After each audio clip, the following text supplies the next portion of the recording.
Ciao ragazzi, bienvenue à tous dans un nouveau numéro du podcast de la Beneamata. Asseyez-vous confortablement parce que c'est pas tous les jours qu'on est au deuxième meilleur endroit du monde après Giuseppe Meazza.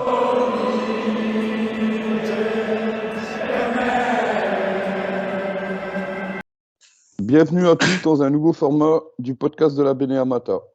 Aujourd'hui, on va faire un petit comeback en arrière, c'est-à-dire un comeback historique avec notre invité que je vais vous présenter. Salut PM.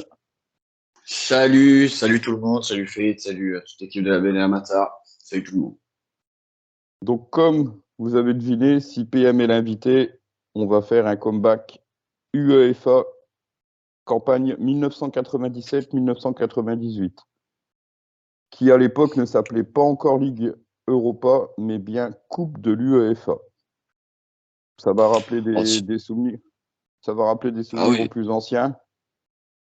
Avec encore à cette époque-là l'UEFA, la C2, la Coupe des Coupes et tous ceux que les moins de 20 ans ne peuvent pas connaître. Même tous ceux les moins de 25 ans, je pense, parce que 2023, 98, ouais, ça va faire 25 ans cet été. Ouais, donc, ça va faire 25 ans de... Ouais. Donc, petit rappel, la finale au Parc des Princes, R10 qui était pas encore R9. Et pour les fans interistes, le fameux maillot, le fameux troisième maillot gris et noir. Ouais, celui-là qui a été, je pense, grâce à cette finale, je pense, surtout. Ouais, de toute façon, les gens, ils ont le maillot en tête, ouais, grâce à la finale qui était diffusée à l'époque sur France 2. Sur France 2, ouais. Chose que maintenant, on ne voit plus le foot en clair, sauf très rare exception, par exemple, comme cette semaine, pour l'OM. En Coupe d'Europe, je pense on enregistre, c'est les seuls. Et de temps en temps, un peu de match d'euro sur l'équipe, de temps en temps, c'est tout. Ouais, en gratuit, je parle, bien sûr. À part W9, je pense qu'il n'y a plus grand-chose de diffusé. Ouais, un peu W9 et certains matchs de l'équipe de France, mais ça se fait de plus en plus rare. Même plus les matchs de coupe, ça se fait. Donc, on va parler de cette époque où le foot était encore gratuit à la télé. Petit rappel historique sur cette C3. Alors, la C3 de la décennie 90, c'était la mainmise des clubs italiens. En résumé, sur 10 éditions de 90 à 99, c'est 7 titres, 4 finales entre clubs italiens et un club italien mini sur 9 des 10 éditions en finale. La seule finale de 96 entre le Bayern et Bordeaux n'avait pas de représentant de la botte. Voilà pour le contexte. Et le pire, c'est que quand on se remémore ce contexte, c'est que je pense et tout le monde sera d'accord, il n'y a pas eu plus gros championnat au monde, et encore de maintenant, encore à l'heure actuelle, que le calcio des années 90. Le truc que tu viens de dire des finales, en plus, c'est que c'était souvent pas forcément les mêmes équipes en plus. C'est-à-dire que beaucoup étaient compétitifs. On avait la Lazio, on avait l'Inter, on avait de la Samp, on a eu du Torino aussi, je me semble. On a eu Torino en 92, on a eu Parme qui a fait 2 finales. On a eu la Parme, Roma qui fait une finale. On a eu la Roma. Je veux dire, on a 7 Fiorentina qui fait une finale. On a quand même pas plus de 8 clubs, au moins 8 clubs différents italiens finalisent une Coupe d'Europe en 10 ans. C'est ça. Ce qui est colossal. C'est-à-dire que n'en déplaise aux puristes de Liga, Barça ou Real, pendant les années où l'Espagne a roulé un peu aussi sur l'Europe avec la grosse Rora, il y avait que 2 équipes. À l'instar où là, c'était vraiment la force de l'Italie entière, avec les mots maintenant qu'on connaît, avec le manque de formation, etc., qui à l'époque, toutes ces équipes-là aussi faisaient confiance de suite à leurs plus jeunes éléments. Totti, on peut penser à Totti, on peut penser à Nesta, qu'on va parler aussi dans ce podcast, Del Piero et tous les autres qui ont été lancés, n'empêche, très très jeunes dans la cour des grands, et justement qui ont fait la grande gloire de toutes ces grandes équipes italiennes pendant ce moment-là. Je te laisse, fait d'enchaîner justement sur cette coupe.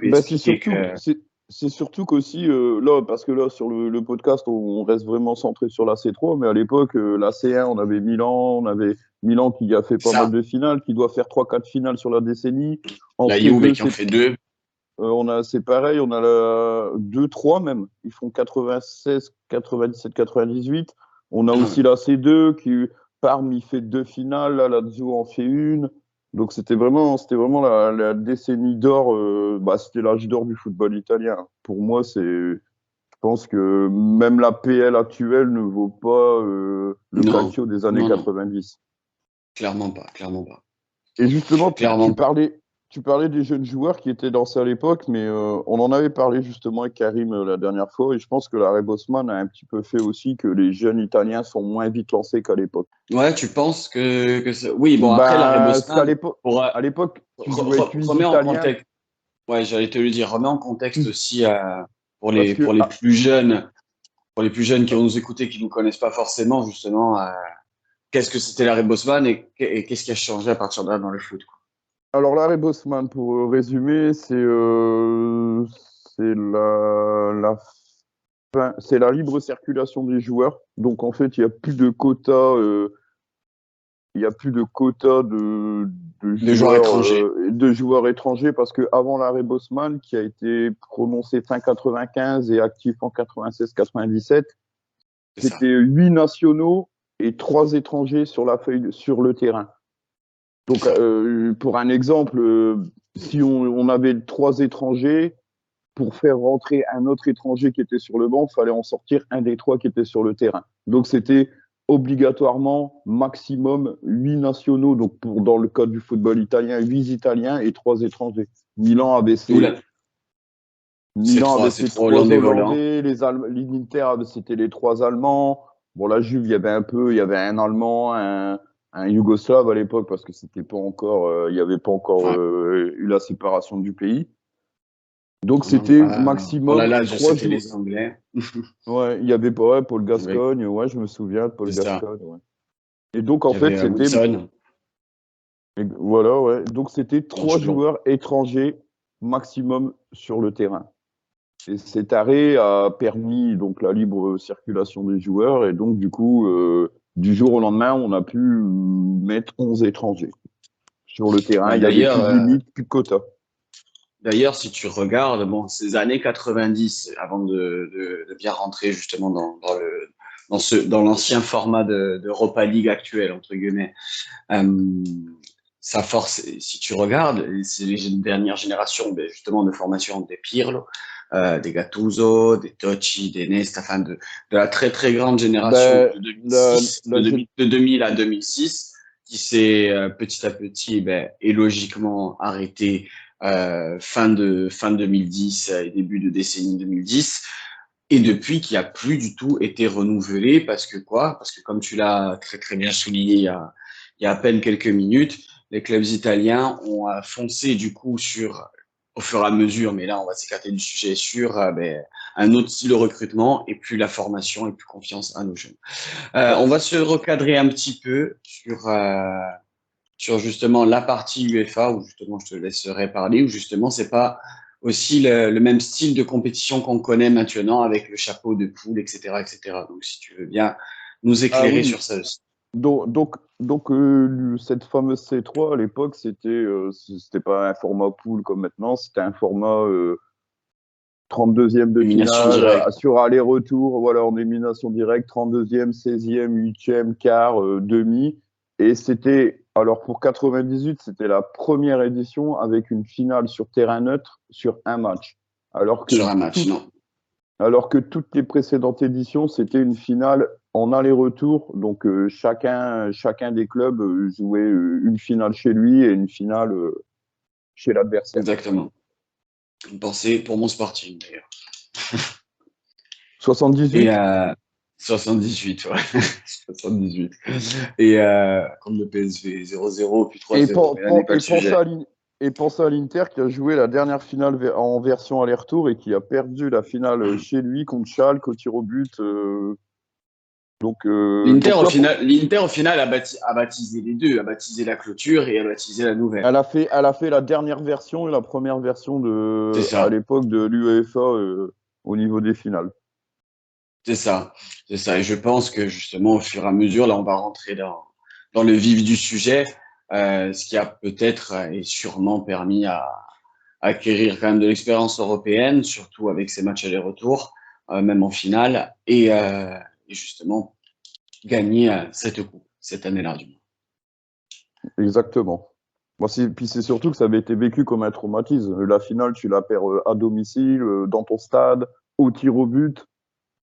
Je pense que Ouais, donc il y déjà, a, il y a le compte. pas Il y mal avait, de il y joueurs avait de. déjà un contexte. Là, on va parler du côté interiste avant de se focaliser sur la Lazio.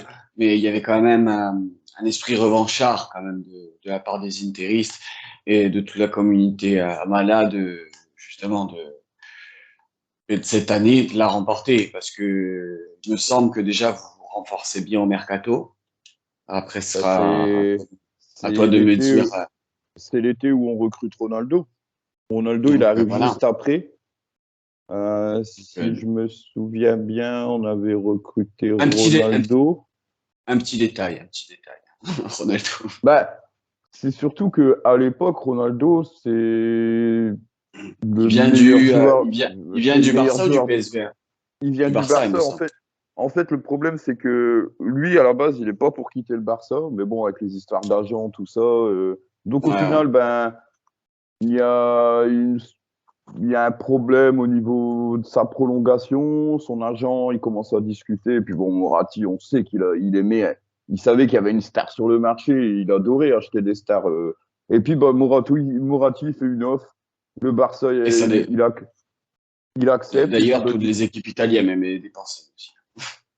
ouais, à l'époque, ouais, c'était vraiment, c'est quand on compare au calcio d'aujourd'hui, c'est vrai que niveau star, on a vraiment été gâtés dans les années 90. C'est Donc clair. Il y a Il y a eu Ronaldo qui qui arrive arrive. l'été là. Il y a Recoba. Alors Recoba, il arrive sur la pointe des pieds parce que Il n'y très avait jeune, pas il y avait pas aussi un problème aussi de carte, de visa, tout ça de la part de Recoba en plus. Son arrivée était compliquée au début. bah, Recoba, c'était à l'époque, c'était avec l'histoire du passeport. Ouais, Donc il y avait ça, une histoire de passeport, il me semble. Ouais. et voilà, comme ils perdent la finale de l'année dernière. Alors l'Inter sur la décennie 90, c'est un titre en 91, un titre en 94, la finale de 97 perdue à domicile.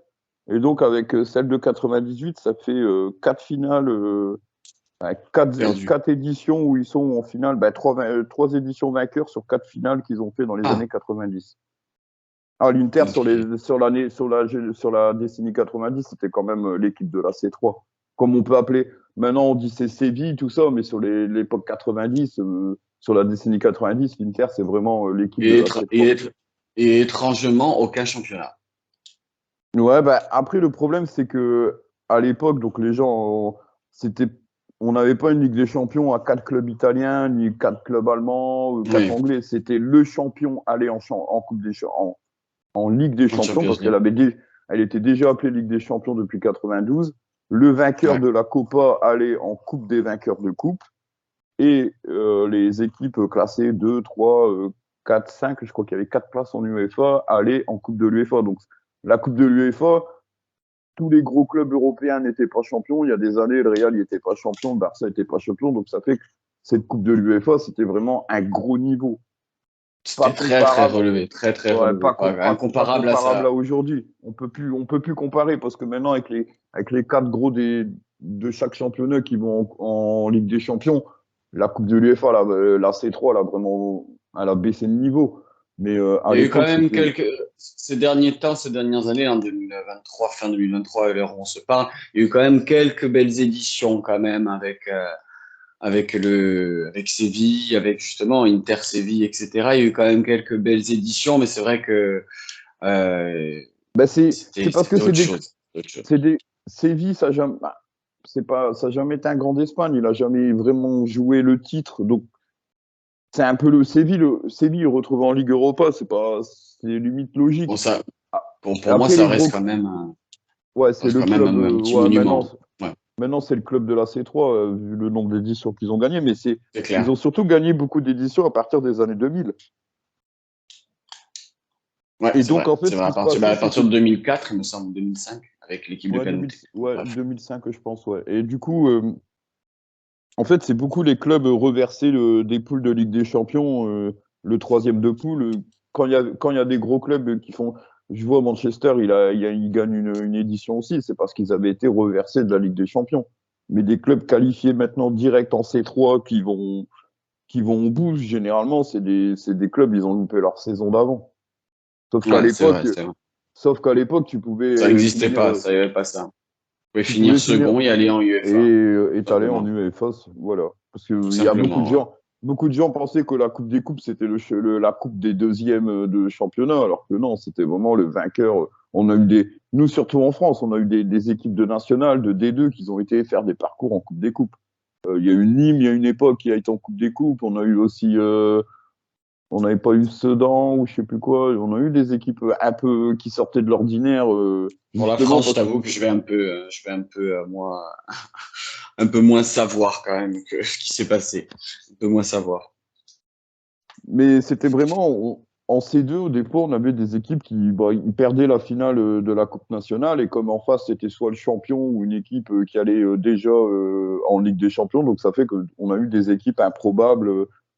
En Italie, je crois qu'on a eu Vicenza l'année où la Lazio en 99, parce que la Lazio, non, je sais plus, c'était l'année d'avant. Non, je crois que c'est l'année en 98. On a eu un Vicenza qui perd la finale de la Coupe d'Italie et qui fait un parcours en Coupe des Coupes parce que le vainqueur, je crois que c'était la Juve en fait. Et comme la Juve allait être déjà en Ligue des Champions, bah, en fait, le finaliste allait en C'était le Coupe des Coupes. finaliste, ouais. C'est ça. Donc C'est on a ça, eu ouais, c'est ça. des équipes un peu improbables avec cette Coupe des Coupes. Mais bon. Donc du coup, alors l'Italie des années 90, la C3, donc la C3 très très relevée. C'est c'est même dur à expliquer maintenant parce que 25 ans après, avec tous les formats qui ont été changés, cette C3 elle est même passée avec un format de pool maintenant. C'est ça. Là maintenant, la version, elle n'a plus rien à voir avec la version 98. On a des poules. Maintenant, alors le deuxième, à notre époque, il va aller jouer un barrage contre le troisième de Ligue des Champions.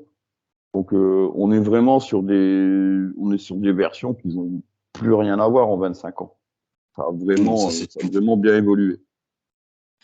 Ça c'est sûr. Du coup, maintenant qu'on est un peu plus Dans précis le- pour nos auditeurs, ça, on peut rentrer dans les on va rentrer qualifications petit à petit, dans les qualifs. dans la fameuse campagne Allez. 97-98. Donc, alors, ça commence par un 32e de finale. Donc, pour l'Inter, c'est une confrontation avec les Suisses de Neuchâtel qui, qui doivent être en D2 Suisse maintenant. Je pense que ça doit être C'est ça. ça, ouais, je te confirme ça parce que j'ai un ami qui les suit de très près, parce qu'il est de la région, donc je peux te confirmer ils ont été rétrogradés déjà il y a 2 ans, et là ils sont vraiment au bord de la D3. Ah ouais, carrément. Donc, ouais. Voilà. Donc, alors, en aller-retour, victoire 2-0 à l'aller, victoire 2-0 au retour. Bon, qualification sans trop de problèmes pour les Interistes. Alors, côté Lazio, Pareil, équipe, bon, là par contre, plus j'en connais parce qu'on trouve de la conférence et quelques éditions de l'Europa League, on les a déjà vus, c'est le Victoria Setúbal, notamment c'était l'OM, il me semble qu'ils les avait tirés une fois. Guimarães, Victoria Euh, Guimarães. et oui, Marèche. Et donc la LAD s'impose sur l'équivalent des deux scores, grosse gifle 6-1. Bon, pas besoin de non plus de s'éterniser sur ce score-là. Premier adversaire pour les Portugais qui n'ont pas eu vraiment de grosse expérience même à cette époque-ci. La Lazio, pour le contexte, elle se qualifie depuis bien longtemps du coup pour la première fois pour la Coupe UEFA, après avoir souvent terminé 6e, 7e. Cette année-là, je crois qu'en 96, on finit 4e du coup, 4e ou 5e si je m'abuse. Et il y a deux arrivées majeures du côté de la Lazio cette année-là, vu que Cragno vient d'arriver au club. il vire Zeman pour mettre Monsieur Sven-Goran Eriksson.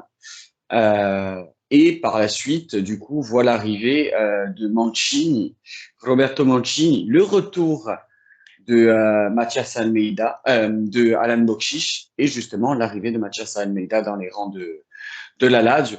Mais chose à noter, parce que dans cette première partie, là, donc avec le Viktoria Setúbal et l'autre équipe après yougoslave qu'on va citer, qui a affronté la Lazio, il y avait l'ancien capocannoniere d'Italie, pas plus de 2 fois d'ailleurs sur cette édition 90, qui est nôtre que Bebe Signori, qui ne s'entendait pas du tout avec Sven-Goran Eriksson et a très mal vécu le départ de Zeman en anticipé, se voit partir du côté de Bologne en janvier, justement en janvier 98. En janvier 98, et on va voir que ça va quand même pas mal bousculer les choses vers la fin de l'édition. Mais moi, j'ai une petite explication à ça avec BP, Zeman, tout ça. Zeman, c'était son entraîneur à Foggia, à BP. Et BP, il a explosé à Foggia. Donc, du coup, c'était vraiment, on peut dire, un homme à Zeman. C'était son mentor. C'est son mentor. C'est ça, son mentor, c'est le maître avec sa muse. On pourrait un peu comparer ça aujourd'hui à Griezmann et Deschamps, le rapport père-fils du foot. Même si c'est un peu ça. On dit Griezmann, c'est le fils de Deschamps. On sait que c'est pas le fils de Deschamps, mais il y a souvent des joueurs, ils ont un rapport comme ça, père-fils avec un entraîneur. Et Mancini vient de la Sampdoria. Et Sven-Goran Eriksson, c'était l'ancien entraîneur de la Samp. Donc il y en a un. En fait, donc, du coup, il a perdu son. Il y a eu une valse. Il y a eu une valse en fait de chouchou entre guillemets. Il y a eu une valse de chouchou. On peut le résumer comme ça. Donc du coup, premier tour pour les deux clubs italiens. On va dire assez facile. Alors on passe au 16e de finale. Pour l'Inter, c'est un adversaire français, c'est l'Olympique Lyonnais, qui à l'époque. Mais vient d'être racheté fraîchement. Par Aulas. Ça doit être la deuxième. En fait, ils ont été rachetés 87 par Aulas, mais c'est vraiment les années où ça s'installe dans le haut du tableau. Donc, ils avaient déjà fait 2 ou 3 campagnes du UEFA, et là, c'est vraiment, ils commencent à avoir une belle équipe. Ils ont Giuli, ils commencent à avoir un effectif un peu plus costaud. Alors, match aller à Milan, défaite de l'Inter sur le score de 2-1. Et match retour à Lyon, et bon, du coup, on va parler. Donc, du coup, l'Inter gagne 3-1. Donc, il retourne la situation parce que c'était assez mal barré ce match-là. Donc, du coup, qualification 3-1 sur l'ensemble des 2 matchs. Alors, je vous rappelle, aller-retour, donc les buts à l'extérieur qui n'existent plus aujourd'hui, mais qui à l'époque existaient. Donc, du coup, pour l'Inter, c'est une qualif contre Lyon. Et pour la Lazio, c'est une équipe russe. C'est les Rotor Volgograd. C'est ça. Alors, pour l'anecdote, parce que les gens aiment les anecdotes, on avait déjà enregistré en fait ce podcast-là, où justement, tu avais quelques anecdotes sur ce club que je ne connais pas du tout. La Lazio s'est qualifiée sur le match aller-retour de 3-0, comme d'habitude, que ce soit à travers les générations, mais peut-être encore plus avant. Toujours compliqué de se déplacer dans les pays de l'Est. Donc, la Lazio se voit faire 0-0 en Russie avant de battre justement ces derniers 3-0 à l'Olympico, avec justement un but d'un des meilleurs buteurs de la compétition, ce n'est le meilleur buteur de la compétition pour la partie laziale, et de Cassiga. Et à l'époque, le Rotor Volgograd, c'était quand même une équipe compliquée à jouer. Et alors, on parlait d'anecdotes, c'est eux qui avaient mis fin à l'invincibilité à domicile de Manchester United. Alors, je crois que ça devait être en 81 ou 2 saisons avant. Et donc, c'était pas facile les déplacements en Russie à l'époque. En plus, on commence à arriver sur la période octobre-novembre, donc en Russie, il commence à faire froid, à faire froid, il commence à neiger. Donc, c'est vrai que c'était pas un tirage assez facile. Alors maintenant, on va passer au 8e de finale. Et pour l'Inter, encore un club français. En l'occurrence, Racing Club de Strasbourg. Alors là, ça a été un tour un peu pas Inter, comme le tour d'avant avec Lyon au final, parce qu'on perd l'aller 2-0 à Strasbourg. Je rappelle aux gens, au bout de 18 minutes, on était mené 2-0. un match. Tu étais, hein? Non, j'étais à Lyon, moi, retour à Lyon. Ok. Donc, retour à Meazza. D'entrée de jeu, en début de match, à 0-0, un penalty arrêté. Alors, à l'époque, le gardien de Strasbourg, c'était Wenzel. Ouais, c'est ça.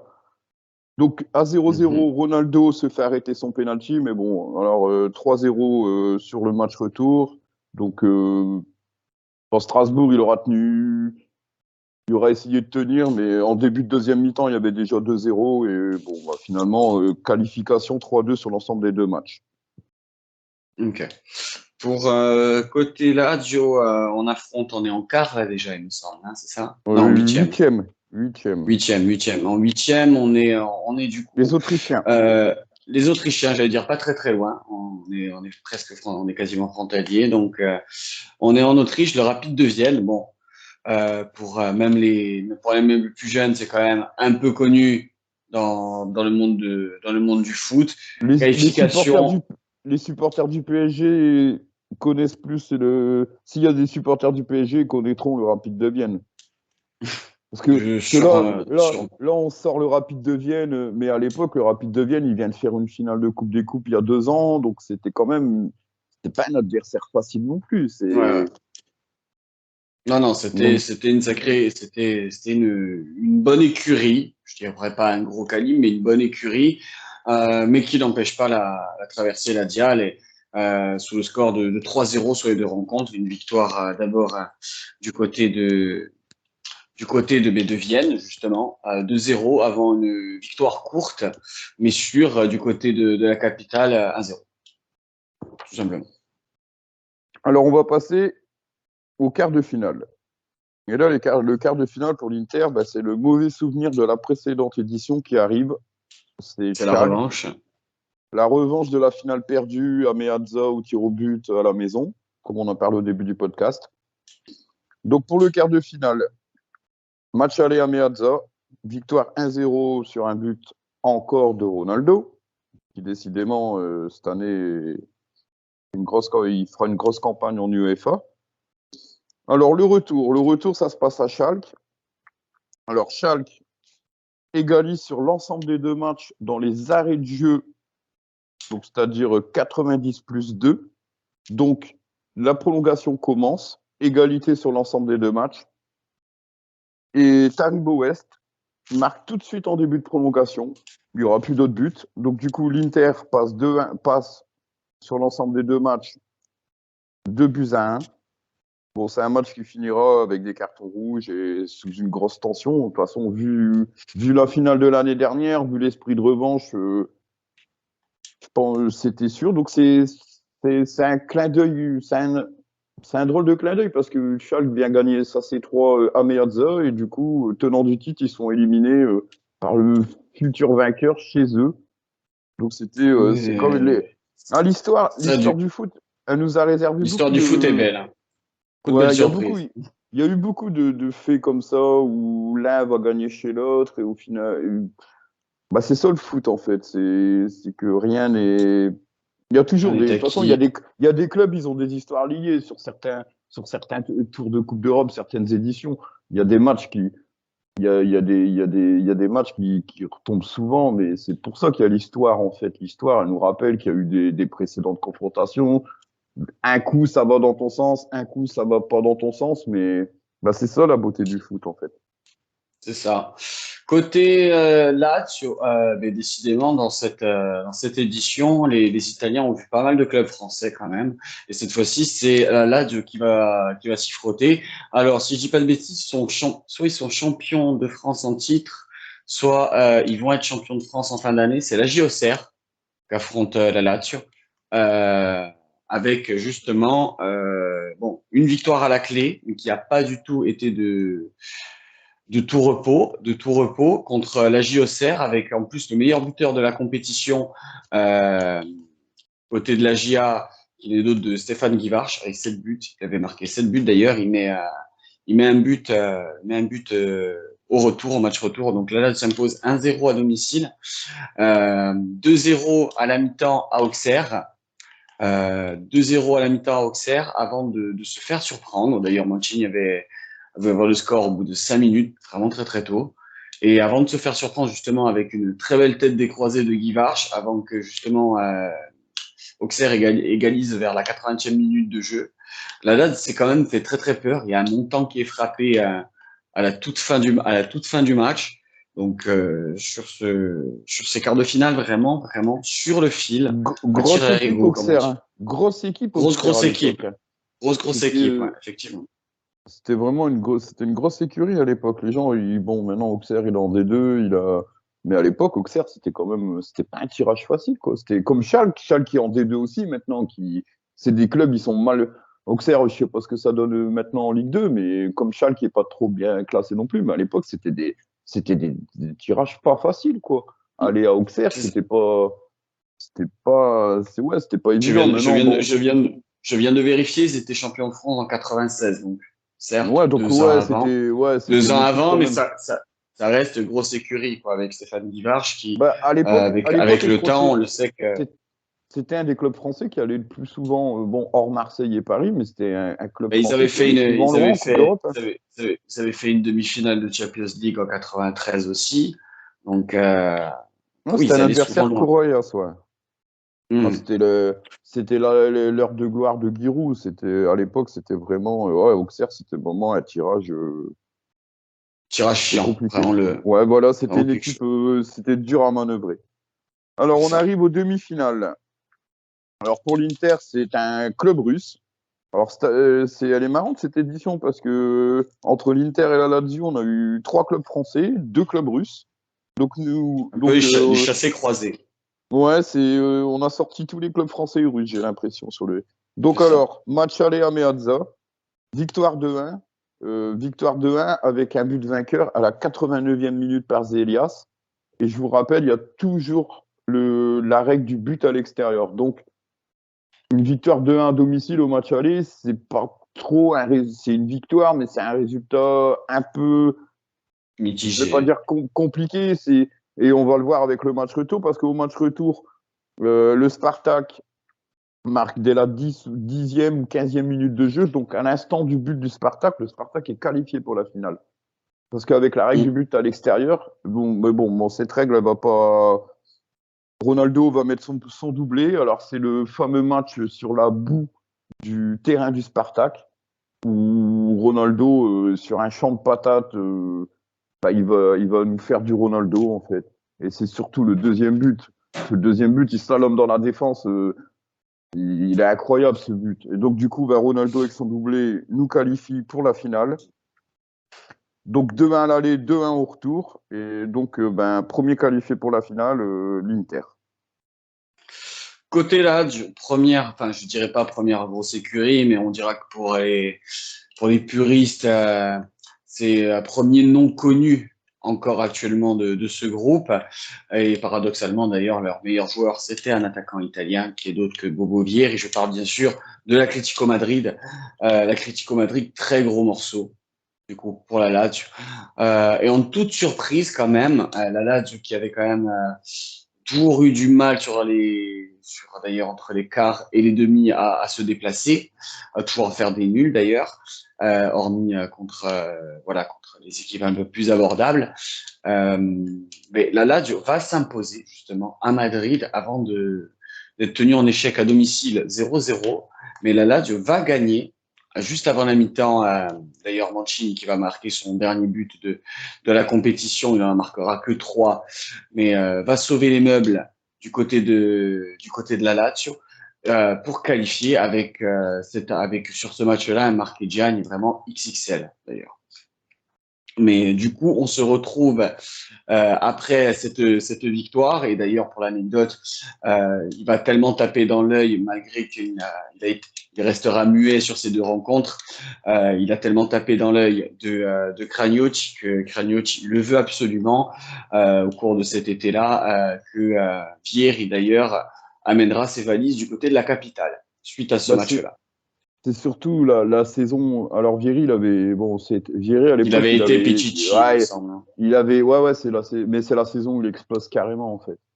Il Parce fait qu'il avait un 28 buts peu. en 34 ou 32 Ouais, matchs. ouais. Il avait bourlingué. Bon, en Italie, il avait pas mal bourlingué, l'Atalanta, il avait été un peu à la Juve, tout ça, mais Il a il était pas. continué par la suite, hein, d'ailleurs. Hein. Ouais, ouais, ouais. Mais il était pas vraiment. C'était pas vraiment un titulaire. À l'époque, il était. Je pense qu'il avait. Avant d'arriver à l'Atlético, il avait même pas joué en sélection encore. Et c'est vraiment la saison où il explose, quoi. C'est.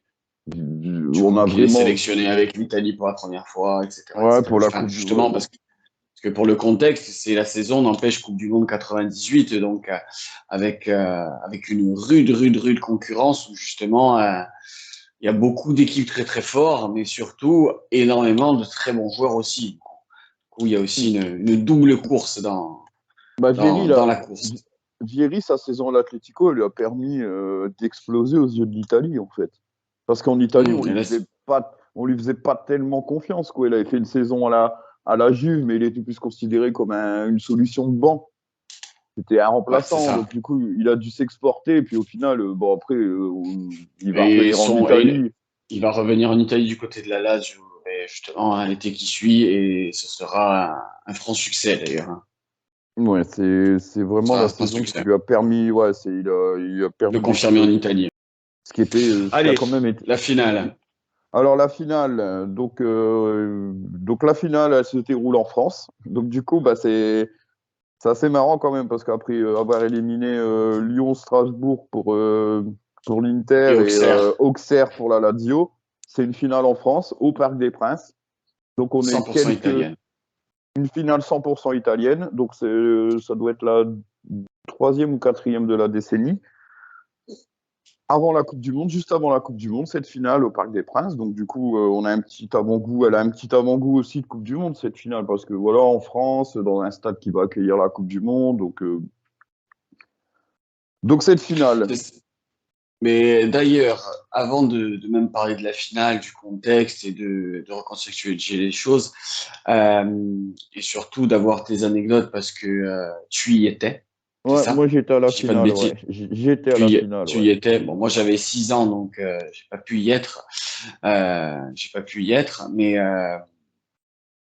et avant de toi que tu nous parles peut-être de certaines anecdotes du stade, voilà. Donc on a fait le récap du parcours. Il faut savoir que du coup côté Inter, comme a très bien souligné, on est sur une équipe qui est revancharde et cette année en one shot du coup pour cette première édition qui veut la remporter et on a une jeune équipe donc fraîchement débutante entre guillemets de ses expériences européennes, une maigre expérience européenne auparavant, qui arrive dans sa première finale et malheureusement, non, c'est pas la dernière finale du coup de Coupe d'Europe, il y en aura une juste l'année d'après, vu que Lala dans le contexte donc arrive quand même en confiance après avoir gagné en Coupe d'Italie contre le Milan 2-1. Mais manque cruellement d'expérience et surtout un élément important de cette finale-là, la blessure quelques semaines auparavant d'Alan Bokšić. Ouais, ouais. D'Alan Bokšić, le départ, comme on vous l'a dit plus tôt, de Bébé Signor et qui va cruellement en fait manquer de profondeur de banc, surtout aux solutions offensives. On le voit d'ailleurs qu'il n'y en a quasiment pas. Il n'y en a quasiment pas. On va vous énumérer de toute façon les feuilles de match des équipes. Mais la Lazio arrive, certes, reboosté de confiance après quand même une bonne petite saison pour la première de Sven Goran et de Cragnotti à la Lazio, avec en capitaine le jeune Nesta, qui à l'époque voilà est fraîchement et à peine un an de bagage derrière lui en professionnel, mais pas de match de Il y Coupe a, d'Europe. il y a 22 ans, je pense, Nesta. Il doit avoir, c'est ça, 22, C'est 23. ça, Il est vraiment. 23. Les stars de l'équipe, c'est Mancini, il me semble, Almeida, et si je dis pas de bêtises, Nedved aussi. Donc, donc on est sur une équipe, et quand on va vous énumérer aussi la feuille de match côté là, sur énormément de joueurs sur cette partie-là qui justement sera leur dernier match du côté de la Lazio sur cette finale. Ouais, parce Donc toi, il va vraiment y avoir un ménage en été c'est côté ça. Lazio. C'est ça, il va avoir un très très gros ménage après du côté de la Lazio avec justement un peu le super Cragnotti qui fera son premier, comme on dit en Italie, mercato scudetti pour essayer justement d'arriver à clé après de cette belle épopée à l'époque que faisait la Lazio. Moi, Flo, enfin, pardon, d'ailleurs, on salue Flo, hein, s'il va écouter ce podcast. Fed, toi, justement, avant de rentrer dans le vif du sujet de la finale et bon, je me doute que beaucoup savent comment elles se sont passées. Toi, tes impressions au stade, quand tu arrives au stade, et tu as quel âge, justement, comment ça se passe? Bah, moi, à l'époque, j'ai 13 ans, donc c'est quand même, j'ai plus Tu es ado, quoi. ouais, enfant ado, quoi. Ronaldo, pour moi, c'est le meilleur joueur Jésus. du monde. On a que des yeux sur Ronaldo. Ouais, c'est le joueur, pour les plus jeunes, c'est le Mbappé de l'époque, on dira. C'est, comparé, voilà, c'est le joueur dont Ah, tous les gamins, on regarde pas le c'est reste leur de modèle, l'équipe, quoi. on voit que Ronaldo. Regarde. C'est Ronaldo à l'époque, c'est la star Nike, c'est la star du football, c'est le mec qui te met des buts tout seul. Je pense à des gamins qui vont s'identifier maintenant à les Mbappé, les un peu plus vieux ils ont connu Messi, Messi et le Ronaldo portugais. C'est des joueurs ils sont une, comment dire, ils sont une marche au-dessus des autres. C'est parce que c'est des stars en fait. Ils attirent l'œil. Tous les gamins, ils sont voilà. Est-ce qu'on peut dire que c'est, enfin, pour on dira le football moderne, vu qu'on arrive quand même dans la modernité, surtout avec les dépenses ou quoi, est-ce qu'on peut dire que Ronaldo, mine de rien, c'était pas genre la première superstar du foot? Bah, il y a eu. Moi, j'ai des Il y a eu cousins un peu plus vieux Maradona que juste moi. avant. Voilà, il y a eu des Maradona, des Platini, mais c'est vraiment avec le contexte maintenant, parce que le foot, il commençait à être beaucoup plus télévisé, il était beaucoup plus diffusé. Il y avait beaucoup plus d'accessibilité de voir du foot Flexibilité, ouais. que 10 ou même 10 ans avant, il y avait moins d'images comme ça qui revenaient. En fait, moi, je pense que les gamins français à l'époque, ils avaient connu beaucoup, sont devenus fans de l'OM par rapport à l'OM de JPP, l'OM de 93. Chris Waddle. Donc, c'était vraiment les stars locales. C'était les clubs français, les stars des clubs français. Et c'est vraiment l'époque où les stars étrangères, elles ont commencé à être on a pu commencer à pouvoir voir du foot étranger, bah, l'équipe du dimanche de Canal, tout ça. Je pense que ouais, pour moi, c'est vraiment la première star du foot. De toute façon, à Ouais. l'époque, il y avait les pro Ronaldo, les pro Zidane. Je pense que la génération 80, 95, 16, 17, 18 et qui va.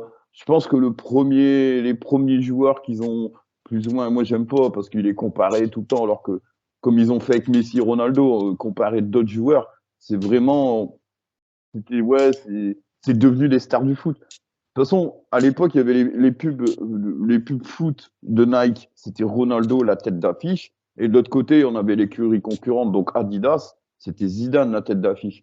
Et je pense que ouais, Ouais, c'est vrai. c'est vraiment le début du foot méga diffusé à la télé. On en parlait beaucoup plus. Donc ouais, non, c'est une époque. Je pense que c'est les premières stars du foot époque télé. Malgré Ok. il y a eu Maradona, Platini, tout ça, je pense que les gens qui Pas ont des assez souvenirs de médiatisé à Maradona, l'époque. bah, les gens qui ont des souvenirs de Maradona et Platini, ils ont plus des souvenirs de Maradona de l'Argentine et de Platini équipe de France. Ouais, c'est vrai. Des supporters de la Juve je pense qu'il y en a beaucoup qui n'ont pas vu les matchs de Platini quand il jouait en Serie A, tout ça, quand il était Ballon d'Or. Et ils ont plus vu des matchs de Zidane avec la Juve que des matchs de Platini avec la Juve. À l'époque, c'est vrai que j'ai un peu parlé avec des cousins qui sont un peu plus vieux, tout ça. Et eux, ils ont beaucoup de souvenirs, c'est des joueurs stars, mais en équipe nationale. Et beaucoup Ouais, moins ouais. en club. Parce que c'était les plus qui étaient télévisés Bah aussi. c'est parce qu'on n'avait pas de retour, nous, en France. À part les gens qui avaient peut-être des paraboles ou des chaînes étrangères, tout ça, il y Ouais. avait les stars, nous, les stars médiatisées, pour nous, Français, c'était vraiment les stars du championnat de France. Donc, comme je disais, le PSG de Rail, l'OM de Papin. Donc, c'était vraiment le début des stars étrangères qu'on pouvait suivre en France. Et je pense que le match-là, diffusé en France, avec une finale qui se diffusait en France, qui se jouait en France et avant une Coupe du Monde française, et je pense que pour beaucoup de Français, ça a dû être un cap dans... Beaucoup ont commencé, moi je pense qu'il y a beaucoup d'Interistes qui ont commencé à suivre l'Inter à partir du jour-là. Ils sont devenus, À partir de cette finale, ouais. ils sont devenus Interistes, la Dialé, tout ça, le jour de la finale. Parce que les finales même des précédentes éditions, elles n'étaient pas diffusées en France. Là, maintenant, t'as pas de club français, tu peux voir la finale de la Ligue des Champions, la finale de la C3, la finale de la C4. Alors Ouais. qu'à l'époque, il n'y avait pas de club français. Bon, la finale, elle passait aux oubliettes, quoi. C'était, je sais pas. C'est parce qu'elle était à Paris, là, surtout. Je pense. Ouais, voilà. Puis c'était avant la Coupe du Monde en France, donc je pense aussi qu'il y avait un Ouais. phénomène. Bah, c'est le Phénomène pays foot, arrivé. hein. Ah, le pays arrivé dans un C'était monde la foot. première, c'était la première édition, en plus la première et la seule, hein, d'ailleurs, édition Bah, il y a eu, du après, monde il y en a eu France. 1938, mais ouais, 1938, il y a Ouais, personne bon. qui l'a connu. Et c'était pas, ouais, il y avait Et il y pas avait de, six, et il y avait 6 équipes aussi, hein, ouais, six 1938. équipes, ouais, donc c'était un autre monde, en fait. C'était vraiment, c'était Ouais. une autre époque. Mais là, moi, je pense que, ouais, cette finale, ça a été pour moi, la Coupe du Monde 98, elle commence le soir de la finale. Ok. Parce que déjà, Ronaldo, on sait que le Brésil, comme à toutes les éditions, c'est un des favoris de la Coupe du Monde. Donc, ouais, je pense qu'il y avait un avant-goût de la Coupe du Monde. Elle a commencé le jour-là de la finale. Et de toute façon, je me suis rematé le match. Mais à l'époque, les commentateurs, ils connaissaient même eux. On voit, c'est Paul Le Guen et je sais plus comment il s'appelle, Pierre Sled. Quand Ouais, c'est ça. t'entends la présentation de la finale, c'est Lazio de Rome et Inter de Milan. Donc on peut pas leur en vouloir parce que même eux, je pense qu'ils découvrent le foot italien le jour-là. Ouais, Ils- tu n'avais pas aussi les mêmes efforts de prononciation et tout. Que maintenant, voilà, c'est un autre temps, c'est un temps révolu. Mais bon, c'était quand quelque chose. quand on voit maintenant les gars qui commentent la Serie A sur Bein et on voit à l'époque, je pense qu'eux, ils découvrent. Pour eux, c'est, ouais, voilà, ils ont juste, ils ont été regarder un petit peu le parcours avant et puis c'est tout, quoi. Ils sont pas, c'est pas spécialisé comme on peut avoir aujourd'hui. Et après, Euh, mon impression quand j'arrive au stade, c'est que c'est la Lazio qui est en force en force. Quand je dis ça, c'est, en surnombre il y a de beaucoup plus de Romains que de. Laziale. Ouais, moi, je pense qu'on était à 65-35, 60-40. Il y avait beaucoup D'ailleurs, plus dans- de d'ailleurs, ils le supporters de la disent, hein, Lazio. ils le disent à la télé dans France 2. C'est Paul Le Guen qui le dit justement. On est sur du 70-30 Lazio Inter Ouais, voilà, ouais. dans ce Ah, il y avait stade-là. beaucoup plus. D'ailleurs, bon, il y a la finale qui est sur YouTube, mais il coupe les buts pour des trucs de droit. Enfin, il coupe le premier but, je crois. Et, euh, et d'ailleurs, au fil du match, bon, si après vous aimez bien un peu l'ambiance autre que le foot ou quoi, si vous écoutez en fond, hormis au début du match où on entend le fameux olé olé Inter Inter, euh, on entend essentiellement que des chants ladiales. Enfin, moi, c'est parce que je les connais à force d'avoir été à Rome, etc., et de suivre un peu ce mouvement-là, mais fidèles à eux-mêmes et depuis toujours, enfin, anciennement après, c'était les Renucci, Billy, etc. Toujours un grand déplacement en nombre pour suivre l'équipe, d'autant plus la première de l'histoire à l'époque de la Lazio. On va commencer, je pense, en feuille de match, non? Qu'il est bien ça. Bah, vas-y, Qu'est-ce que tu commence en par la penses? Lazio, parce que c'est la Lazio qui reçoit. C'est la Lazio qui Officiellement, reçoit, très juste. officiellement, bah, Alors, vu qu'ils jouent dans leur couleur bleu ciel couleur et le bleue. short blanc, c'est la Lazio qui recevait.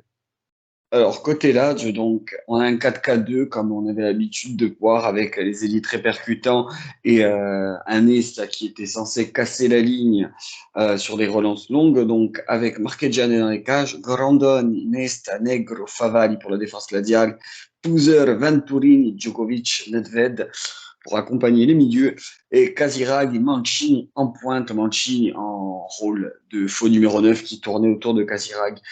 Comme je vous disais tout à l'heure, donc après pour le banc, on n'a pas Lotta, Giovanni, Gottardi, Marcolin et Mathias Almeida, Roberto Rambodi. On a déjà pas mal de noms très peu connus, je pense pour le grand public, même très peu connus pour certains, pour certains Lazio, j'ai envie de vous dire.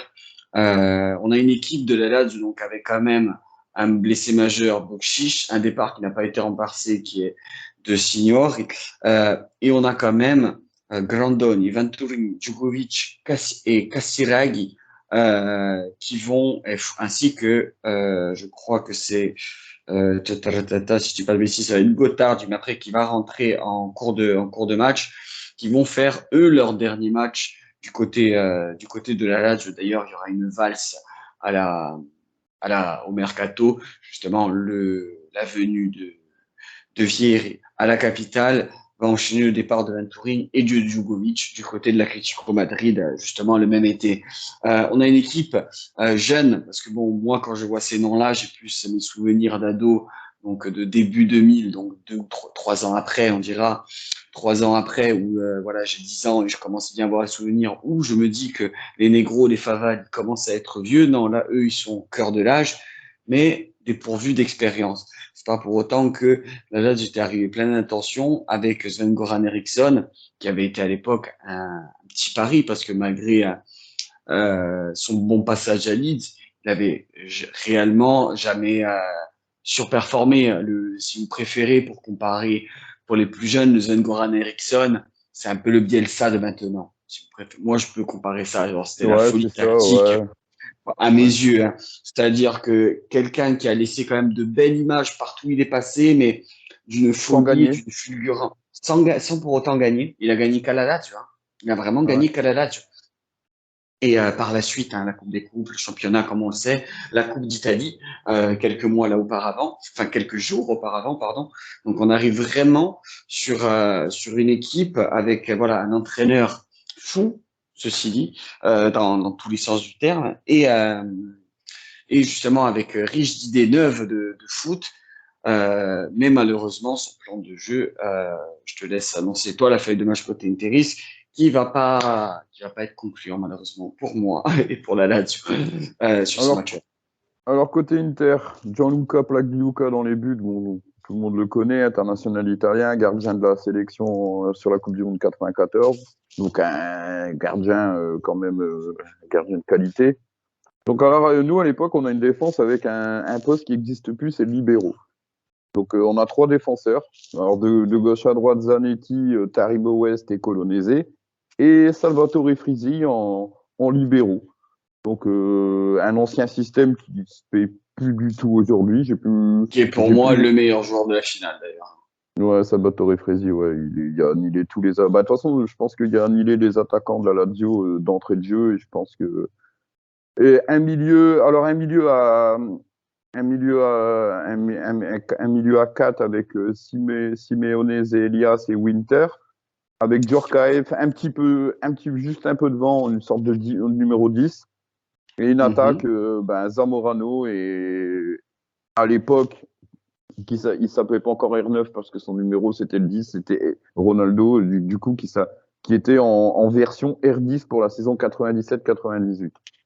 Et sur le banc, on avait nos quelques Italiens, Galante, Luigi Sartor, qui était assez jeune à l'époque, Francesco Moriero, qui avait été super, qui avait marqué 3 ou 4 buts pendant les tours précédents, donc qui avait bien participé au parcours.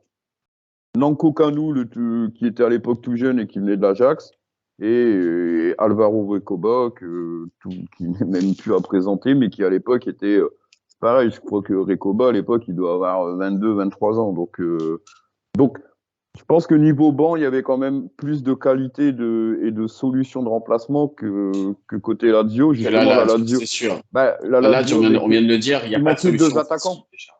Voilà. Il y avait que Il n'y a pas de Rambodi solution.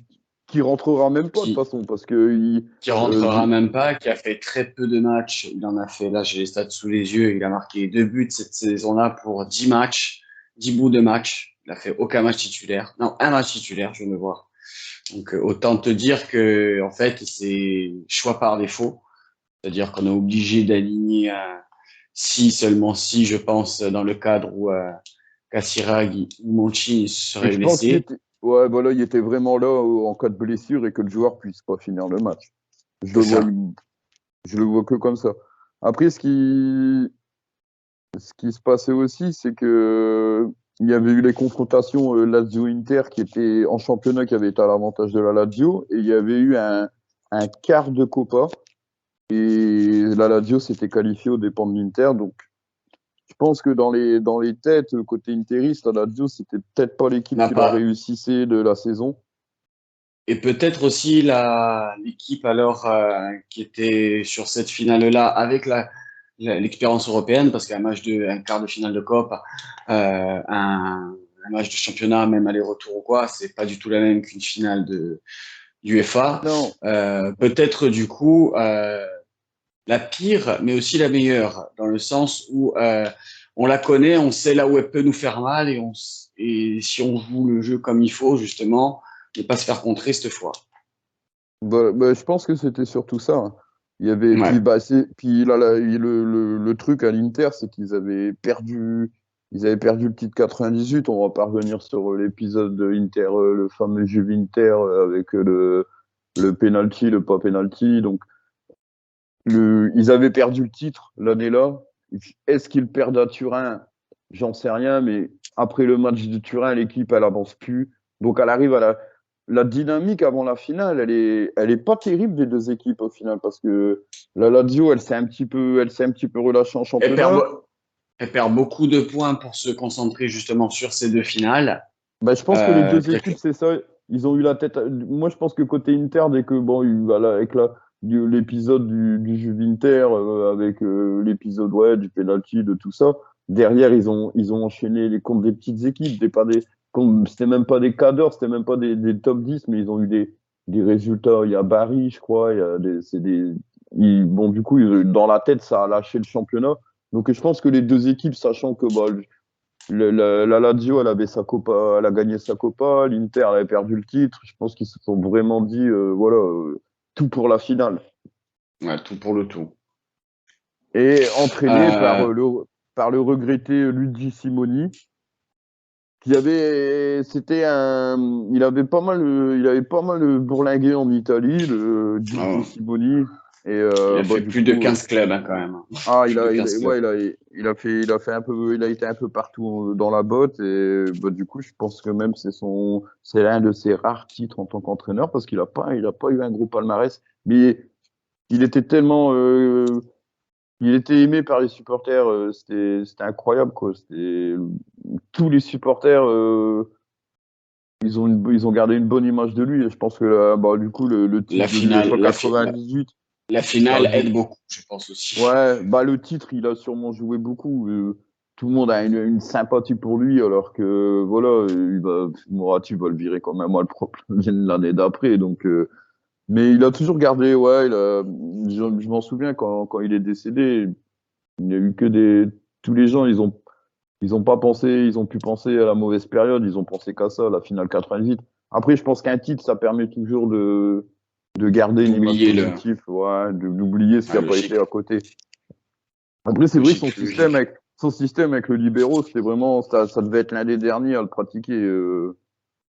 Parce que c'était très 80, hein. C'est très très 80, Ouais, le c'était vraiment, ouais, libéro. le système Fin avec le libéro, ouais. 70, début 80. Ouais, c'était vraiment, ouais, un système où il y a plus de joueurs comme ça, des libéraux. Il y a peut-être eu Non, encore les derniers qu'ils ont dû l'employer, c'était peut-être les Allemands à l'époque avec Matthias Sammer. Et puis, bah, après, ouais. je pense que ça a été vraiment, on n'a plus entendu parler de ce poste du libéraux et puis, bah, le foot, il a tellement évolué que je pense qu'on n'en reviendra jamais à ce système de. Bon, Donc, c'est possible après, mais bon, ouais, voilà, mais je pense que, ça va. ouais, non, c'était plus, ouais, non, je pense pas. Après, J'ai c'est un, cyclique. Le foot est assez cyclique, ouais, hein, donc voilà, bon, après. bah, c'est cyclique à tous les Bon, niveaux, au niveau des équipes qui gagnent, au niveau des c'est systèmes de ça. jeu, Donc bon, maintenant, après, pour rentrer du coup dans ce match-là, ben, ça a été du coup, une réelle victoire et très très tôt dans les têtes de l'Inter. bah, Premier fait de match, première action, il y a but, but. but, but Et au au bout bout de 5 de 4 minutes, il y a un minutes. zéro. Ouais, 4 5 minutes, minutes, 5 minutes, Zamorano. 5 minutes. Zamorano 1-0. Euh, et la Dial, malgré, ils font pas un mauvais match, hein, parce qu'ils ont plutôt la main mise sur le ballon, mais une domination plus que stérile. C'est inoffensif, en fait. Ils ont eu le ballon, mais ils n'ont pas eu d'occasion. Frezi qui est rentré littéralement dans la tête de Casiraghi pendant tout le match. D'ailleurs, peu de temps après l'ouverture du score de Zamorano, j'ai l'image. Alors, je ne sais plus si c'est Casiraghi ou Mancini qui se fait découper sur la gauche. Je pense que c'est Casiraghi, ouais. Et il se fait découper. Bon, le carton de notre époque maintenant, je ne sais pas s'il est jaune orangé, voire rouge, selon certains arbitres.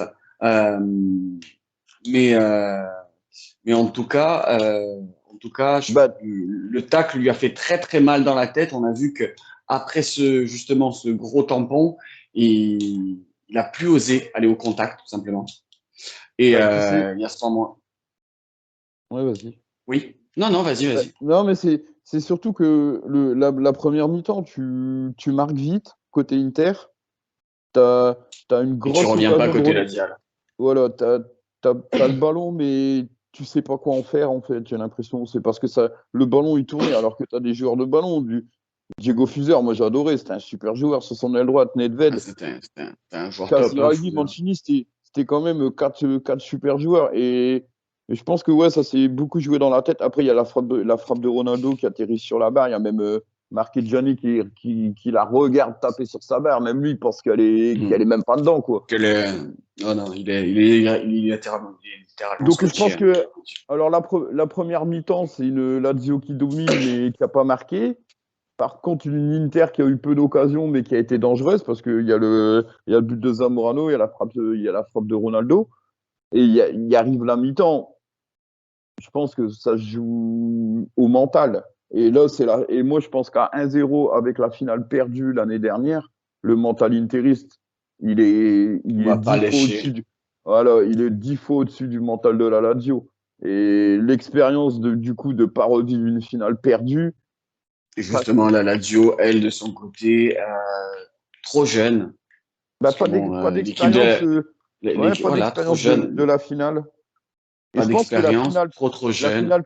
La finale perdue là les aide à gagner la finale de Coupe des Coupes de la saison suivante.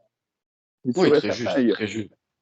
Et même, je pense, aide aussi à la Lazio, simplement même à gagner son titre de champion quelques années après. Quoi. De toute façon, on dit qu'il y a des défaites qui amènent des victoires. Mais moi, je pense que pour la Lazio, cette défaite-là, elle les a amenés à gagner une Coupe des Coupes et à aller chercher un championnat derrière. Complètement. C'est une défaite qui leur a appris à. Parce que là, ils ont eu le ballon, ils ont dominé, mais ça pas. À la limite, ils auraient eu des occasions, parce que Pagliuca, il n'y a pas un gros match à faire, il n'y a pas de situation chaude. Et du coup, la deuxième mi-temps commence, donc on a des Interistes qui reviennent sur le terrain, déjà en menant au score, et avec dans l'esprit, on va pas perdre une deuxième finale de suite, donc eux, leur but, c'est de se mettre à l'abri tout de suite. Et puis, au bout d'un quart d'heure, en deuxième mi-temps, il y a la volée de Zanetti sur un Zamorano qui aura fait un gros match quand même, parce que c'est lui qui fait la remise de la tête. À 2-0, il y a 1 heure de jeu. La Lazio a le ballon, mais elle n'est pas productive sur le banc. Elle n'a pas de solution, parce que le problème qu'il n'y a pas de Bokčić, il n'y a pas de Signori, ça fait que Casiraghi et Mancini vont faire tout le match. Donc, si eux, ils n'ont pas trouvé les solutions en 60 minutes, face à une équipe, face à un Frezi qui il les a mangés, il les a mis dans sa poche. Donc, dans les têtes, je pense que là, ça commence à lâcher. Alors, je sais plus, après, il y a une autre action de Zamorano où il tire sur le poteau. Alors, je sais plus s'il y a la 2-0 ou déjà. Ouais, je pense que c'est juste après le but de Zanetti. Donc là, je pense que la Lazio, le deuxième but, il leur met un coup à la tête.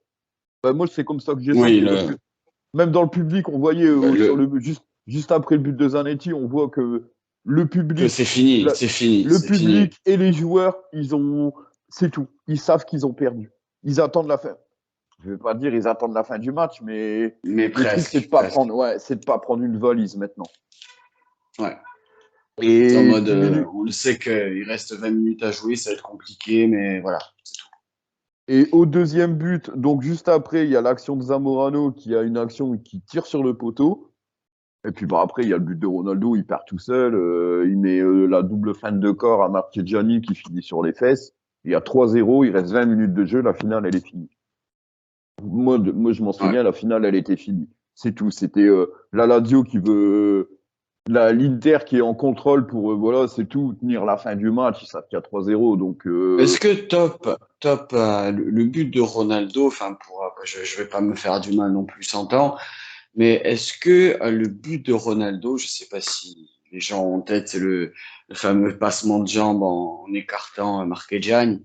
Est-ce que le but de Ronaldo, on n'assiste pas là quand même, euh, toi-même quand tu le vois, est-ce que tu sais que tu es en train d'assister à un des buts qui est rentré dans l'histoire du football, justement? Qui est rentré dans l'histoire. Parce que pour moi, ce but-là en finale de coupe, de coupe, hein, je mets toutes les coupes confondues hein, dedans. Bon, pas coupe de France ou autre, hein, tu m'as compris. Mais coupe UEFA, coupe autre, etc. Pour moi, on assiste à un des top 3 des plus beaux buts de tous les temps en finale de Coupe d'Europe. oh, bah, il a marqué ce but-là. Alors que c'est peut-être pas l'action de Ronaldo comment dire, la plus marquante du match. Moi, il y a un moment, il est sur le Oui, la côté gauche. virgule sur Nesta Alors avec là, Nesta l'action, et Grandon. l'action là, la tête des défenseurs de la Lazio, ils se disent, il va nous mettre la misère. D'ailleurs, Et tu peux lire sur la bouche enfin, pour ceux qui parlent un peu italien, sur la bouche de Nesta, tu entends qui dit un ma che cazzo et Gradon qui regarde, il fait mais comment est possible et comment faire? là, je pense que du moment-là, ils savent pas comment ils vont l'arrêter. Ils sont, C'est ça. je En dis mode même on est pas, obligé on est obligé de ils faire savent, faute. on va devoir faire faute.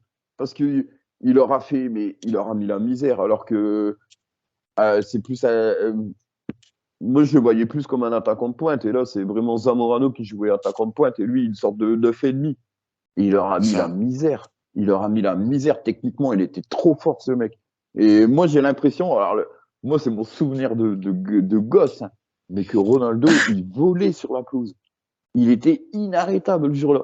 Je sais pas si c'est son plus grand match de sa carrière, j'en sais rien. Parce qu'il faudrait revoir tous ses matchs, tout ça. Bon, Mais après pour moi, le plus grand match c'est qu'il le plus fait, ça marquant. reste. Mais non, mais c'est le Non, plus moi, marquant, c'est pas, celui-là. non, pour moi, non. Bon, après, toi, tu es Interi, c'est normal. Pour moi, le plus marquant, ça reste la finale de Coupe du Monde Ah, 2002. 2002, ouais. Mais 2002, c'était parce qu'il un autre. revient de ses seconds. Voilà. Mais c'était un autre Mais pour moi, c'est Ronaldo. encore plus. C'est pour ça que c'est plus fort pour moi. Parce qu'il revient de ses deuxièmes croisés et il survole encore sur une finale, mais de Coupe Mais du Monde en plus. son jeu, il était déjà plus pareil. Je pense que Oui, mais c'est la pas double. grave. Moi, je te parle Ouais, pas de ouais. jeu, je te parle de marquant. Moi, je te parle pas de jeu. Si toi, tu préfères pas celui-là, je comprends. Mais en marquant, moi, c'est plus 2002 qui me marque, malgré que je dénigre pas la finale. Hein. C'est un des buts historiques et même un des matchs historiques dans le foot. Mais, euh, mais justement, par force de mental, c'est ça qui me marque, moi. De dire que le type, il revient de son deuxième croisé, il est encore là. Bon, c'est costaud, quoi. Mais après, comme tu disais, le but, il est rentré, ouais, voilà, il est rentré dans la légende. Le maillot est Et rentré dans la légende justement à il cause est du dans le but. Hall of Fame. Il est dans le Hall of Juste- Fame, hein, de toute façon. mais justement à cause du but, parce que le but là, il a tellement fait le tour des télés, parce que je pense que le lendemain, s'il y a une Il image y, à montrer de la finale, c'est l'action là qui montre. S'il y a un il y en a résumé, deux. Il y en a deux, hein, de toute façon, une image qui fait toujours le même truc de cette finale. Hein. C'est la virgule ouais, sur l'action que tu décris, et le but. et c'est ça, Parce et que le but, si tu, si tu remarques bien, de cette finale-là, les gens bon, savent que c'est la Lazio, euh, savent qu'à cette époque-là, bon, voilà, il y a une bonne petite équipe, mais beaucoup confondent, du coup, sous la grande ère Cragnotti. C'est une bonne équipe, mais c'est pas non plus une équipe de crack c'est comme pas on a l'équipe pu de le 2 ans voir. plus tard. C'est pas l'équipe C'est de même, 2000. non, c'est même pas l'équipe de 2 mois plus tard. C'est même pas Ouais, c'est l'équipe ça. de 2 mois c'est même pas l'équipe de 2 mois plus tard. C'est une bonne équipe, mais pas 2 mois plus tard.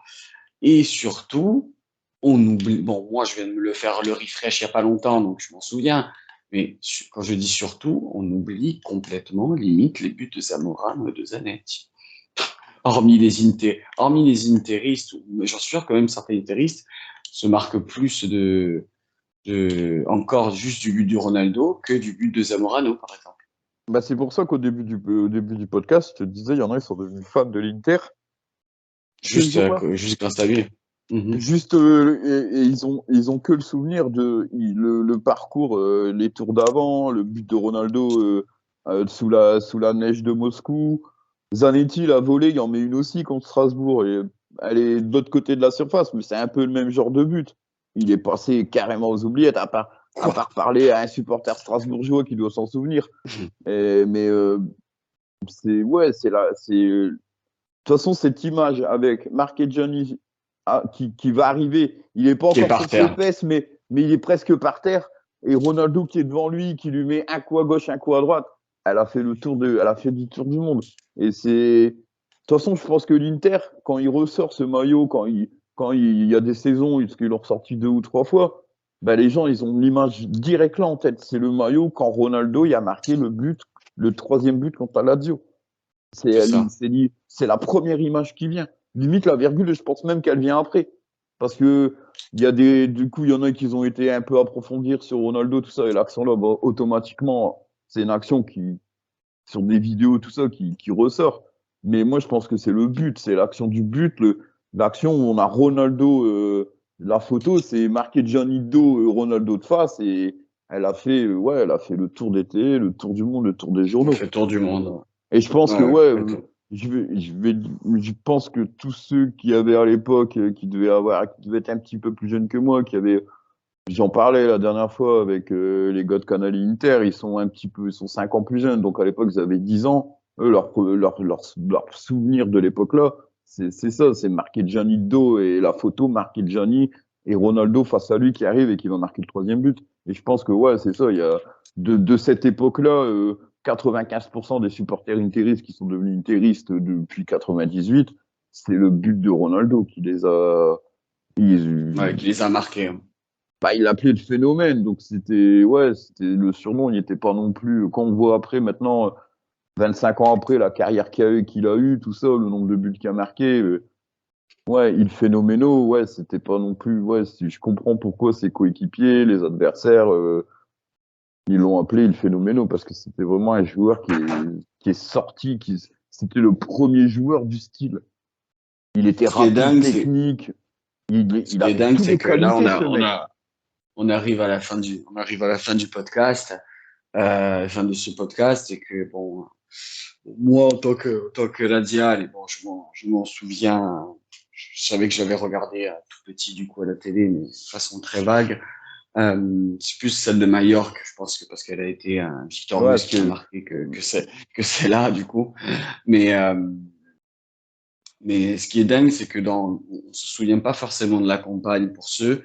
Moi, ça m'a marqué parce que je me souviens d'avoir eu, enfin, moi, c'est l'équipe française, du coup, qui me fait rappeler là. Mais bon, il y a eu, pour résumer de cette finale-là, et ce qui est marquant, c'est qu'il y a eu quand même au début un chassé-croisé dès les poules de, des équipes italiennes, donc à qui élimine les équipes russes, à qui élimine les équipes françaises, un chassé-croisé de ces tours de poule, avec pour l'histoire du coup l'Inter qui rencontre son ancien amour qui est le Schalke 04 après une défaite sur le team closing d'aller-retour, se venge en allant la gagner malheureusement contre la Lazio pour moi. La Lazio qui voilà, hein, ça fait un an qu'il se fait racheter par bah, c'est le Cragnotti, qui début. La déjà Lazio, c'est le début montre d'une déjà nouvelle la ère. puissance. Voilà, montre Ouais, déjà c'est le niveau montre déjà le niveau du nouvel ère qui va marquer toute une génération de la Dial. D'ailleurs, dans les podcasts des libéraux de Brice Ancel que je salue, j'ai pu aussi partager justement ces 4 années, on dira, de gloire de 97 à 2001, parce qu'après, la première année est compliquée, les 2 dernières années, on les connaît.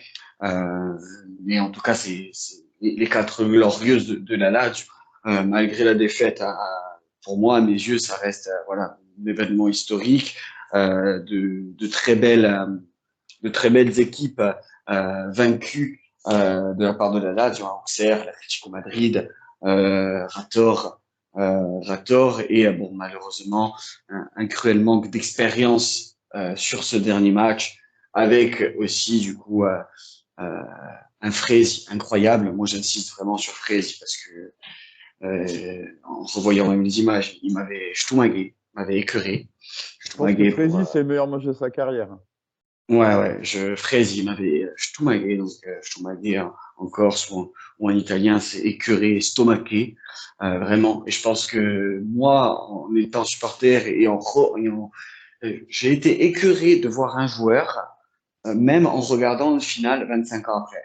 Ouais, Je bah, sais. j'imagine, ouais, je vois ce que Alors, c'est. alors, alors, l'attaquant, ou les attaquants, le jour même, la sensation, j'imagine même pas. Et après, bon, un grand Zamorano, un immense Djorkaeff, qui a fait quand même une Ah, super finale Djorkaeff aussi, qui fait une super finale qui aussi, fait ouais. une, qui fait une super finale. On a tendance à l'oublier, Yuri, mais élément essentiel à l'époque hein, dans ce système de jeu de l'Inter. Et, euh, et bien sûr, hein, la légende Ronaldo du côté de Mais l'Inter qui. pour en revenir à Frézy, je pense qu'il est vraiment rentré dans la tête des deux attaquants. C'est tout. Ah C'est oui, ouais, ouais, complètement, hein, complètement. mentalement, voilà, Je te mentalement, l'ai c'est dit, tout. hein. Ah ouais, Je te l'ai dit. Et ça, je vais faire une aparté. Je veux dire, bon, tu le sais que maintenant, voilà, je suis dirigeant hein, d'un jeune club d'amateurs. Et quand on est dans les vestiaires, même avec les jeunes ou quoi, quand on parle, le premier truc, c'est au premier contact, c'est à vous de mettre le premier coup pour rentrer dans la tête de l'adversaire. Mais Fraise, c'est exactement ça. C'est exactement ce qui s'est passé. C'est exactement ce qui ben, s'est passé. on pourrait comparer ça à la finale 2006 de l'Italie. Je crois que c'est Cannavaro qui met Qui un met le tampon premier direct tampon à à Thierry Henry. Henry. Et Henry À fait Thierry pas Henry. une super grosse finale du coup. Parce qu'il sait, Non, voilà, non, que du tout. Cannavaro, il est rentré dans sa tête. Et moi, je pense que mentalement, il s'est dit, j'aurais Henry, bon, c'est tout, Cannavaro, et je vais faire comment aujourd'hui? Parce que Henry, on sait le talent qu'il a, il y a même pas à en discuter. Non, il n'y a même pas à en Et discuter. Bah, de toute manière, le talent des 25 acteurs qui ont joué les vainqueurs comme les vaincus ne peut de toute façon que s'incliner encore plus devant les vainqueurs et même devant les vaincus. Je veux dire, on est devant une génération incroyable hein, de toute manière. Hein. Des Monchi, des Kassirag, Nedved, Fouzer. Je veux dire, on est devant des joueurs pour ceux voilà, qui veulent regretter la finale, même bon, c'est euh, quasiment tous des internationaux. Ils sont tous ils internationaux, que sont ce soit dans leur ils pays sont avec tous l'équipe d'Italie. ils sont tous internationaux. Tu vois, même du côté de la Lazio, à part qu'ils perdent, alors certes, ils n'ont pas pu être réellement dangereux, mais tu as quand même une intensité folle sur ce match. C'est vraiment un match, malgré la défaite, où Un match d'hommes. ça n'a pas arrêté. Voilà, c'est ça, ça n'a pas arrêté un seul instant. Il n'y a pas eu de souffle. J'ai l'impression qu'il n'y a pas de souffle dans ce match-là. Pas de forcément où ça fait full attaque, ou ça tire à la rigo ou quoi, mais des impacts, des coups, mais des coups dans le bon sens aussi. Bon, certes, il y a des coups à la Fraise, mais il y a des coups aussi dans l'intensité, dans un match d'homme, exactement. Je pense que c'est le mot pour conclure cette émission. Exactement. Ouais, mais bon, bah, du coup, voilà, on a fini pour cette campagne 98. Merci à toi, C'était un PM. plaisir. Ça a été un plaisir de partager quand même, bon, triste moment pour moi, mais je le vois, enfin, triste moment. Il y a pire. Ça reste que du foot, même si quand je dis ça, ça me fait rire parce que je me mets dans des étapes impossibles selon les résultats pour une semaine entière. Et surtout qu'aujourd'hui, c'est jour de match. Double jour de match pour moi.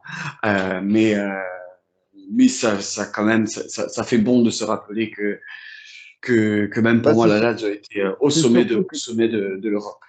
c'est surtout que maintenant, 25 ans après, tu sais ce qui arrive derrière. Il y a une finale de Coupe des Coupes, il y a un Scudetto, il y a un C'est ça. Scudetti, tu vois, il y a des titres qui arrivent.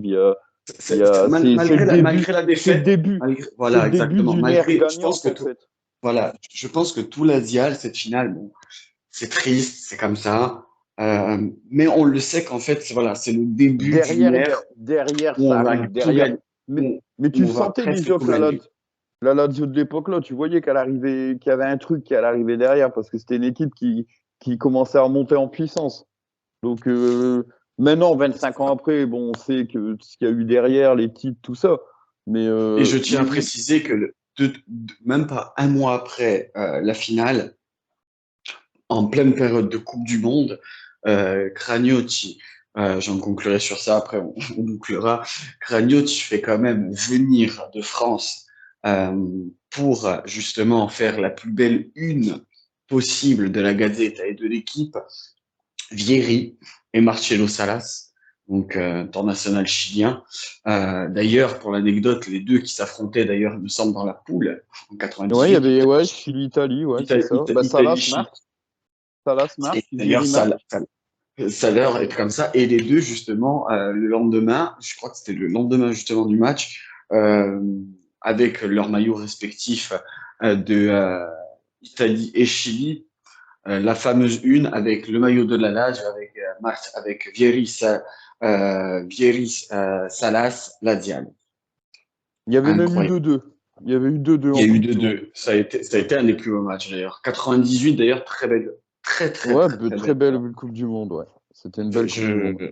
C'était une très très belle Coupe du Monde. Ça. Mais bon, ça, si jamais un jour on devrait faire des podcasts extra, on en parlera parce que c'était une très belle Coupe du Monde. Un podcast enfin 98. Bref. Non, pas France. Ben, oui, enfin, du monde 98. Ouais. Coupe du Monde 98, merci en tout cas. ouais. Bah, merci PM. Merci alors, beaucoup. Merci. Avant de clôturer, avant que Karim m'engueule, n'oubliez pas de vous abonner et de mettre les 5 étoiles sur Spotify, parce que si je le dis pas, il va pas être content. Voilà, en tout cas, merci PM, tout ça. Si Karim n'est pas content, après il casse les bonbons, etc. Et après, à cause de vous, on est obligé de le mute sur Team Serie A quand il passe, quand il passe avec nous. Donc ça va pas le faire. Donc voilà, abonnez-vous. Merci PM, et puis oubliez pas les 5 étoiles, comme dirait Karim. Allez, ciao à tous. Bon bisous. Ciao ragazzi.